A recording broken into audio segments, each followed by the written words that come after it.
Welcome to the Grow Strong Leaders podcast. I'm your host, Meredith Bell, and I interview business leaders who are committed to their own growth and the development of everyone on their team. If you enjoy my podcast, be sure to subscribe and rate it on your favorite podcast platform. Thank you for joining me today. I'm your host, Meredith Bell. And as my regular listeners know, I love bringing to you leaders who have focused on their own development over their careers, and they're also committed to the growth and development of the people either on their team or throughout their entire organization. And today I have a very special guest that I know you're going to really enjoy hearing from because of his vast experiences, Dr. Mark Kaestner. Mark, welcome to my show. Meredith, thank you. It's a privilege to be here and to be with your listeners today. Well, I'm so excited. Mark is a senior leader with Ball Corporation, and all of you are familiar with Ball, whether you recognize the name or not. They make just about every aluminum can that is made. Is that right, Mark? Or do I have that right? Yeah, I mean, specifically within our beverage area, the brands that we all grew up and know and love with Coca-Cola and Pepsi and if you like adult beverages, Anheuser-Busch. So we produce a lot of aluminum cans that we refresh ourselves with every day. Well, let me tell my audience a little bit about you. Besides Ball, at Ball, Mark is the Vice President of Talent Development, Learning and Development, People Analytics, and Transformation. And he has more than 20 years of executive experience in these fields with companies like Coca-Cola and Graphic Packaging. And what I love about Mark is he finds it exhilarating, I love that word, to have the opportunity to impact leaders and employees through talent solutions. And Mark, you have such a great resume. I don't want to take up the time to share with my listeners all the vast experience you have, but I would love for you to start out telling us a bit about your journey. What led you to do the work that you're doing today? Yeah, thank you. I mean, it really has been a great journey, and I do find it very exhilarating to be able to work in a field, in an industry, or an area that allows us to bring out the best in our workforce. So I actually started my career with Hilton worldwide, and had the opportunity with Hilton to actually work in operations, in the learning space, in product development and service development, which really served as the foundation of really bringing all of those components together around how we actually, create great products, create services that are brought to life through people. And that's really where I got this passion around really thinking through talent solutions and how we develop leaders and how we develop our employees, where we develop capabilities that provide companies a competitive advantage. And I spent a significant time with Hilton worldwide. And then when I left Hilton, I joined the Coca-Cola, what we call the Coca-Cola system. I actually worked for one of the largest bottlers here in the US. So that was my first foray into the manufacturing environment and working with a large production workforce, as well as salaried professionals. And then the Coca-Cola company purchased the bottling system here in the US, and I had the privilege of working at the Coca-Cola company. And so why I was at the Coca-Cola company, I had various roles in the talent space, org effectiveness, employee engagement, all of those practices that allow us to bring out the best in our workforce. My last role with the Coca-Cola company, I was the chief learning officer, which was really great because I was able to bring all of that together and really think through creative, forward-thinking learning solutions that allow us to develop every day. I'm a firm believer that learning is something that happens every day. Hopefully, your listeners will learn something through our discussion. I know I'll learn something through our discussion. And so I'm just a firm believer that every opportunity that we have, there's an opportunity to learn something new, and to sharpen our saw, per se, not to use a cliche. And then when I left the Coca-Cola company, I joined an organization called Graphic Packaging. And like Ball, Graphic Packaging also creates lots of products that are in our pantries and in our bathrooms. It's a fiber-based packaging company, and they create everything from Kleenex boxes to the cups that you get at Dunkin' Donuts. And I had the great privilege and opportunity to lead the talent ecosystem at Graphic, where talent management, talent acquisition, so hire to retire, that whole employee experience. And then I joined Ball earlier this summer. And as we just talked about, I have the responsibilities over talent management, learning and development, people analytics, and transformation. And it's such an exciting organization because we talked about our aluminum products, which are infinitely recyclable. And we have the opportunity, we have a cups division, an aerosol division, and we also have an aerospace division. And so it's really exciting to work for an organization that has an impact on our daily lives in multiple ways. So it's very exciting. It's such an interesting journey, and we're going to tap into some of the threads that cross over all those different companies that you worked in. I'd like to start with Ball, and one of the core values there that I think is so impressive is this saying, "We before me." And it isn't just a saying, it really is a core value. So talk about what that means and what does that look like in the way people interact with each other? Yeah, I mean, you hit it, spot on. It is that it's, one of our core values, along with, act like an owner. And I think that those two go hand in hand because we are held accountable to think of ourselves as owners of the company, and and the we versus me is that we succeed as a team. We succeed together as a collective group of individuals. And what that does when, like when you own a company and you own a company with other partners, it's like you have a vested interest, you collaborate, you are looking to solve problems as a collective team. Everybody knows the role that they play. If you think about it in the analogy of sports, and I won't use a particular sports, but if you think of team sports, everyone has a specific skill set, everyone has a specific role, and it's bringing those together that makes a high performing team or a successful national championship or a World Cup, right? It's how that team interacts. And there's no one particular person that is more important than another. It's the collective bringing that all together.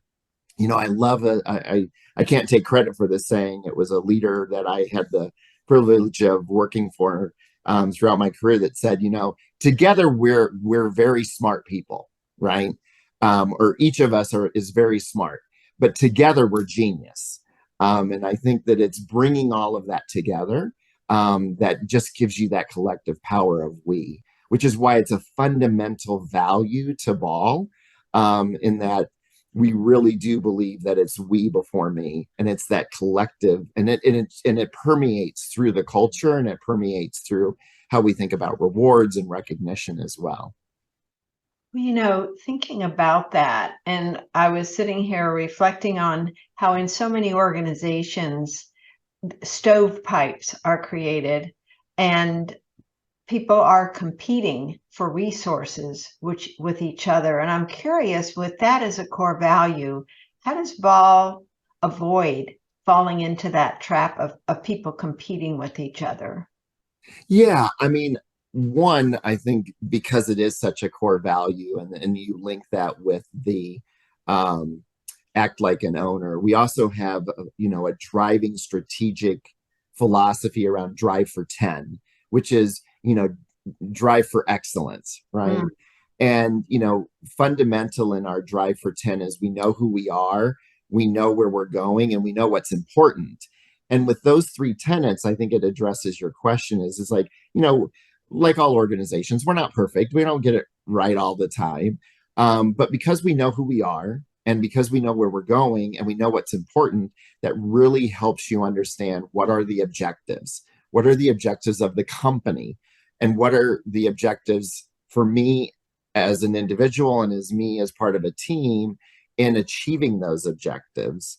And then that also helps you understand, I remember a professor from Wharton that, shared, strategy is just, the importance of strategy is to know where you're going and what you're going to do, but it's also important around what you're not going to do. mm, And mhm, so if you think about that from a resourcing perspective, when you have clarity around who you are, where you're going, and what's important, then you know that you're all going in the right direction. You understand what we're going to work on and how we actually resource accordingly to support that vision and that strategic objective, both for the short term and the long term. Because we know we all live in a very chaotic and ever changing world.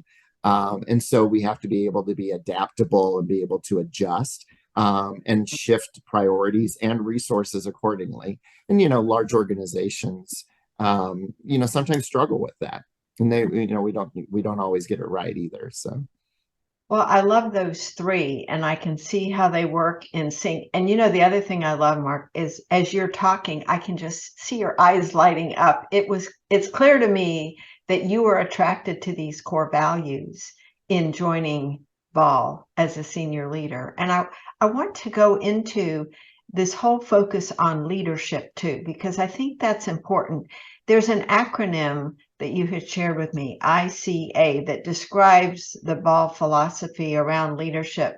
So tell me and my audience what those letters stand for, and then what do they mean within the company? yeah, I mean, I think this will resonate with a lot of the folks that are listening. And the reason that we have this particular framework is to provide clarity to leaders around what is expected of them. And, Mm, it's very simple. I mean, it's like as leaders, we need to inspire our teams, we need to inspire our peers, we need to inspire each other. And, that's really around bringing forth passion with authenticity and humility. We need to connect with our teams. That's seeing others, creating relationships, building a deeper sense of purpose, and enabling others to thrive. And then achieve, right? Creating compelling strategies and shared results. And also, I would say that's around really providing clarity around the work that matters most with the team. So the mm, ICA stands for Inspire, Connect, and Achieve. And it really resonated with me. And, one of the things that I had an opportunity when I did my research as part of my doctoral degree was to look at the quality of the relationship between leaders and their teams. And these three elements, I did not specifically call them this, right? Because this is what I encountered when I went to Ball, but the concepts that they support, I found in my research, is what makes effective leaders, right? When you have a high quality relationship, when you connect with that individual, when you are authentic, and when you provide clarity around what's expected and you give that continuous feedback, those leaders are more effective than leaders that don't practice or have that as part of their core philosophy or approach or behavior around how they lead teams. mhm. And so I'm guessing that your leadership development programs touch on or emphasize these three aspects of leadership. I have that right? Yes, most definitely. And they're building blocks. So, how, and I think your listeners would agree with this as well, is like how that shows up as a frontline leader. And in a manufacturing environment, the vast majority of our workforce is individuals that work in our facilities. And so our frontline leaders manage or lead the largest portion of our workforce. And so it's really important that we give them the right support, skills, knowledge, and tools for them to be the best leader that they can be. And so there's some foundational blocks around what does inspire, connect, and achieve look like at the front line. And then as you take on roles of larger scale and complexity, those three concepts manifest themselves slightly different. So when you make that leadership turn from a frontline leader to a mid-level leader, there's certain expectations around what ICA looks like. And then when you make that leadership turn again and take on another role of larger scale and complexity as a senior leader, again, it shows up differently. So like as a senior leader, we expect for you your leadership presence is really important. How you inspire trust in the broader organization. How do you create a sense of purpose for the broader organization, and what needs to, how you see your impact and how you move forward and inspire people through complexity and change, right? You got to be a cultural champion, right? You have to really set that vision and be an advocate of that culture. So, if you think about for Drive for 10, or if you think about being authentic, or the we versus me, you have to practice that. You have to be that cultural champion.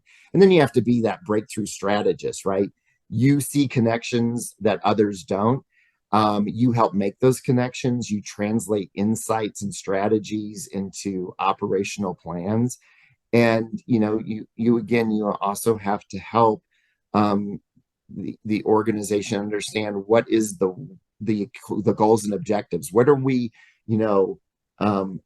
striving for? So again, I only use that example because, what is expected at different leadership levels looks slightly different, but it's still based in that idea of, being authentic, creating relationships, and setting that, very clear vision and objectives. And that's embodied in our leadership development, to your point, right? So we have experiences that we want to develop and invest in leaders as they grow throughout their career. As you said, I have had the privilege of working in this particular, space for 20 years and I've led lots of teams of varying sizes. I still consider myself very much a work in progress. It's like a painting that's never finished. Well, I agree. And I think the best leaders see themselves that way too, that, they don't have all the answers because human beings are not totally predictable. And so we have to always be learning new things, I think. One of the things I really admire and want to explore with you, you have, talked about how some companies talk about piloting a project and then scaling it.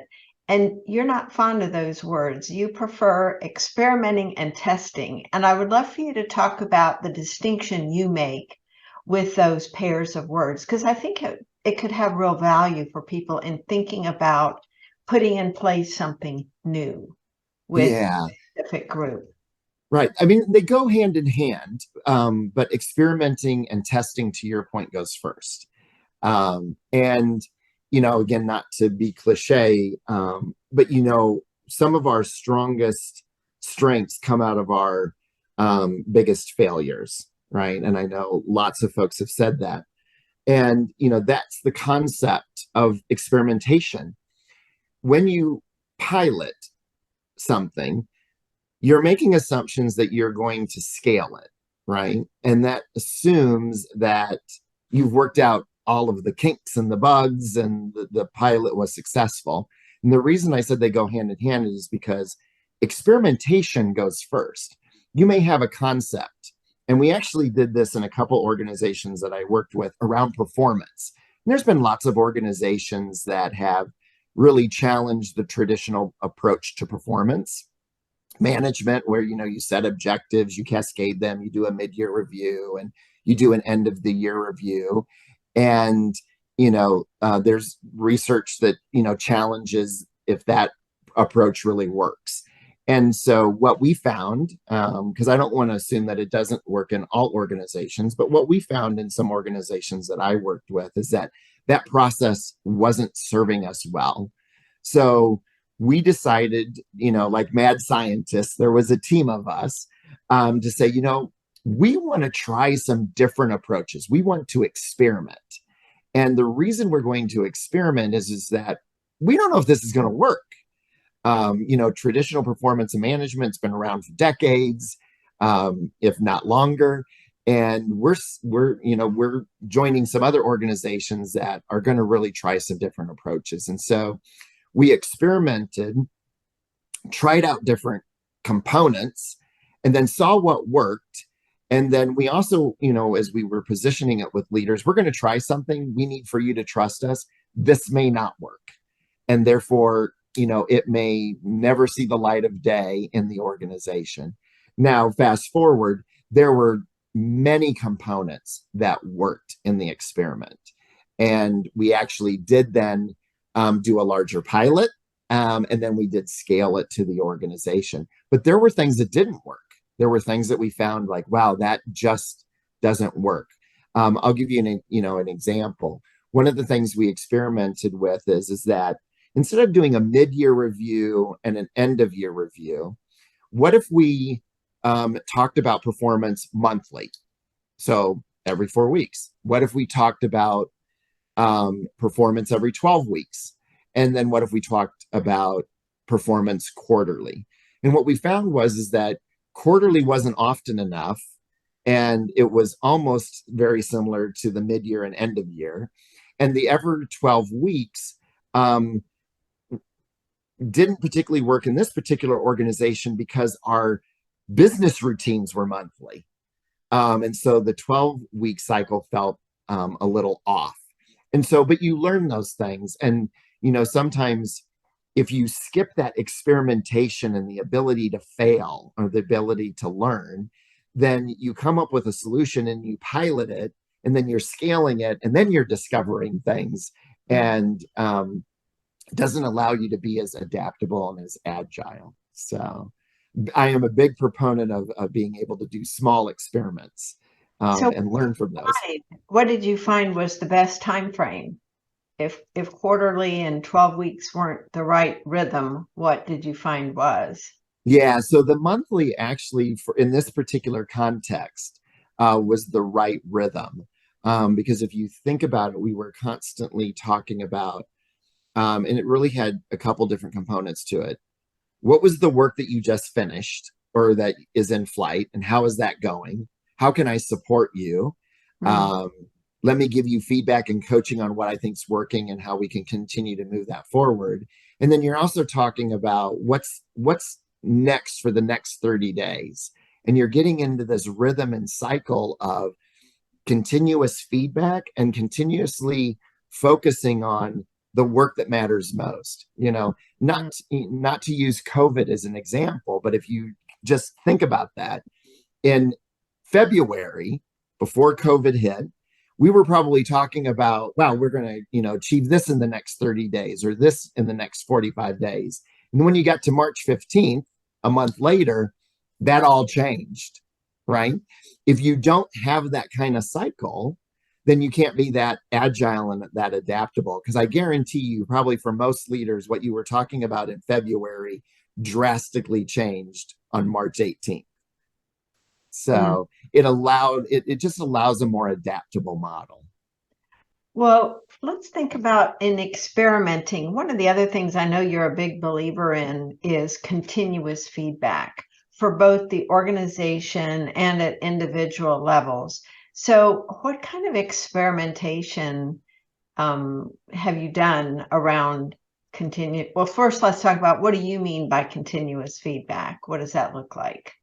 Yeah, so again, we'll continue on with the performance discussion that we were talking about. So, we've been focusing a lot in our conversation that we just had over the last few minutes around the continuous approach of how I, as a leader, am giving you feedback on the work that matters most, to achieve the goals and objectives for the year, and how we're progressing, and how we need to adjust resources. So that's continuous feedback in regards to me as a team, or me as the team leader, providing feedback to the team. One of the things that we experimented, though, was feedback is a two-way street. So how does the team feel that I am doing in leading them to bring out their best self or to do their best work? So we experimented with an approach where each leader's team could provide upward feedback to their leader. Am I getting the resources I need? Am I getting the support that I need? Do I feel that you have an interest in my development and my success? And so there were certain questions, a few of those I just gave as an example, where my team could provide me upward feedback. And again, we experimented with a couple different approaches. We experimented with monthly, we experimented with quarterly. And what we did find was, the monthly feedback was a little too often. It got a little stale.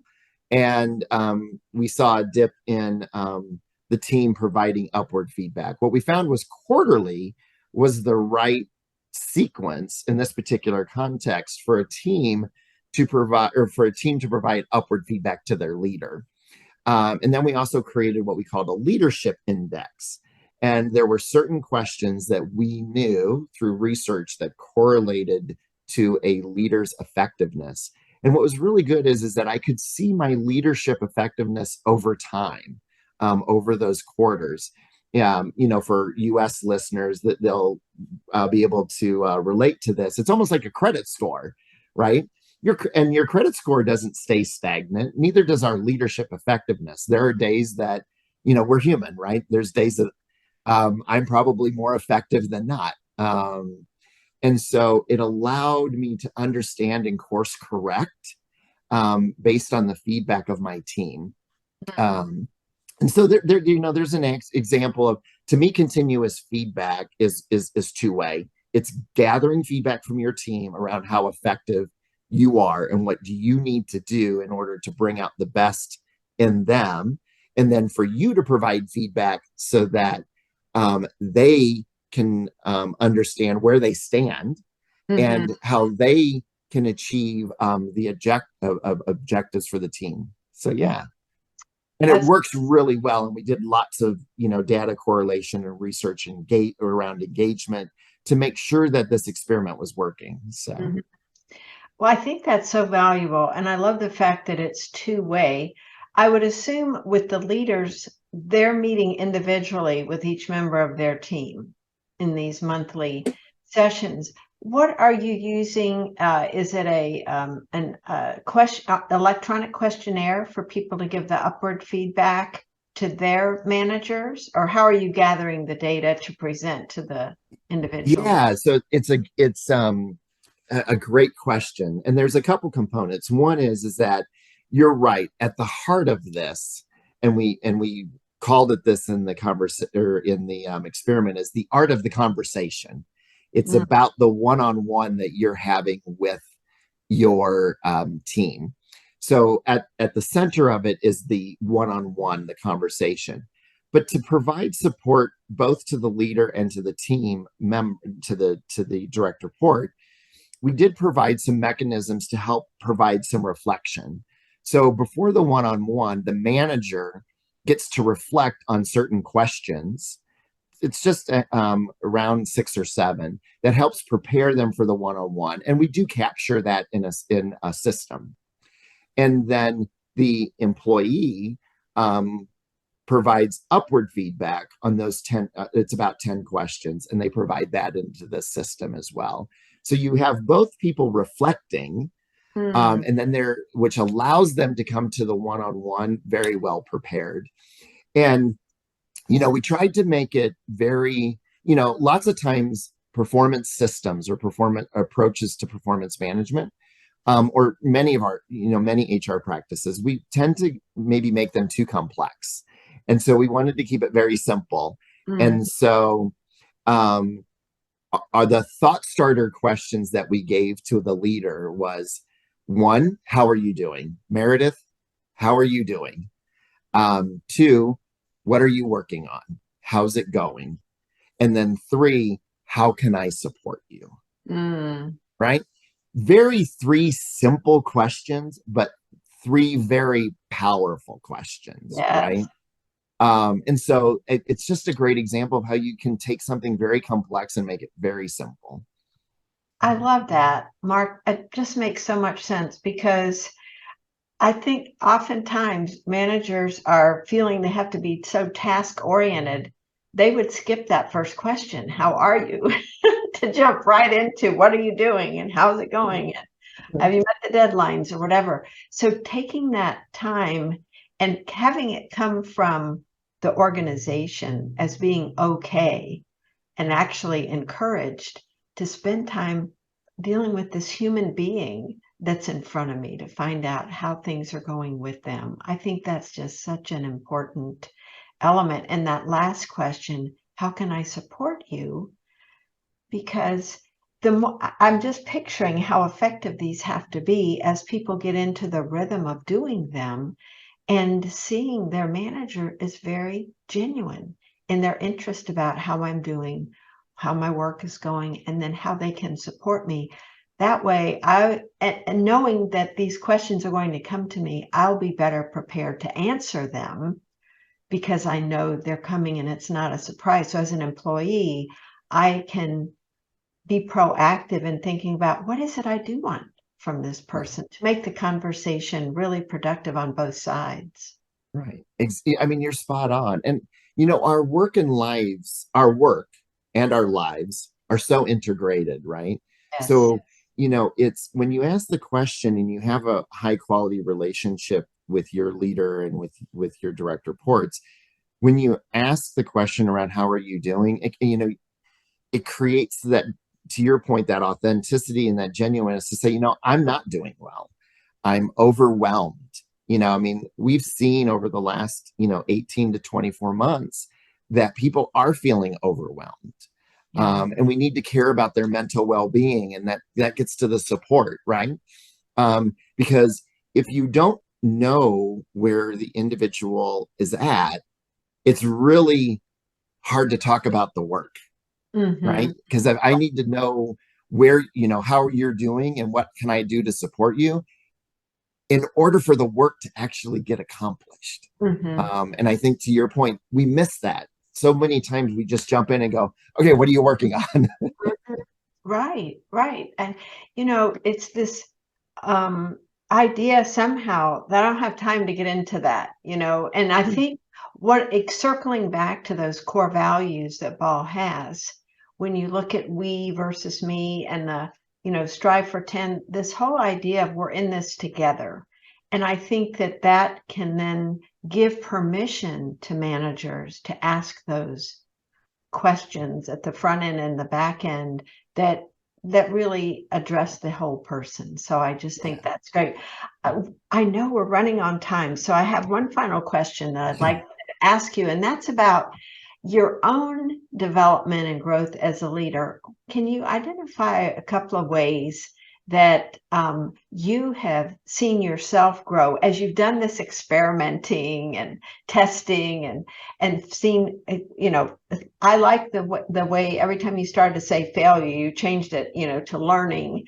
I think that's a great approach because it's something that didn't work the way we thought it might. So what did we learn from that we can change in the future? What are some examples of ways that you have grown as a result of the learning that you've been experiencing? Yeah, I mean, it's such a great question because, I think about the assessments that I have participated in over the course of my, career as part of my leadership development. And, one of the areas that, I don't necessarily score significantly high on is interpersonal sensitivity, which is what we were just talking about. Mhm. So, I have had to really work and develop my interpersonal sensitivity aspects of my leadership development, Mm, being very authentic, being very genuine in understanding, like it's the questions around how can I support you and how are you doing, because that wasn't my natural tendency. If you look at kind of, and I won't, name specific assessments, but when you look at it, I'm very results orientated, very action orientated, um kind of like storm the hill type of perspective. And and this goes back to kind of the ICA. It's like I probably over indexed in the achieve, mm, and I was under indexing in the inspire and connect. And as I have taken on roles of larger scale and complexity, I have a deepened I have deepened my appreciation of why it is so important. And I've had great role models and great mentors that did it very well. And so, you're able to lean in and get coaching and feedback from those individuals. But I would say the area that I have focused a lot of my energy and my own leadership journey and development is around how to inspire and get a team excited and how to connect with them. mm. Because I never really had a problem with the achieve, but I would say the first two I needed to work on and continue to work on. Like I said, I consider it a painting unfinished, a work in progress. So Well, thank you for sharing that. And your idea of continuous feedback that you mentioned earlier, being a part of all the processes, that helps you find out how consistent you're being yeah, in those areas. So it all just really works together. And I think I like to see feedback, defining that as a gift, that yeah, somebody sharing with me something I might not have been aware of, either a strength or an area that's causing a problem for them. And so thank you for sharing that. I think it's helpful for people to, look at that model of ICA with Inspire, Connect, and Achieve and think for themselves, where is it working for me and where might I need to make adjustments? Mark, tell folks how they can connect with you and learn more about your work at Ball, because I know we've just touched on the tip of the iceberg of your wisdom in this world of talent development. yeah. I mean, Meredith, first, thank you so much for inviting me to be a part of the podcast and to share this work with your listeners. I can be reached on LinkedIn. So if you go to LinkedIn and Mark Kaestner at Ball Corporation, I would love to connect with you. And if you're interested in talking and learning more about this. That's great. Thank you. Mark, I just want to say I so appreciate who you are and what amazing work you're doing there at Ball and the positive ripple effect you've had in these other organizations. Thank you for being my guest today. I really appreciate you. Awesome. Thank you so much. I appreciate it. Thanks for tuning into my podcast. Now head over to growstrongleaders.com and check out our 2 books, Connect with Your Team and Peer Coaching Made Simple. While you're there, download the free facilitator guide to find out how to implement our unique peer coaching system. Until next time, I'm Meredith Bell.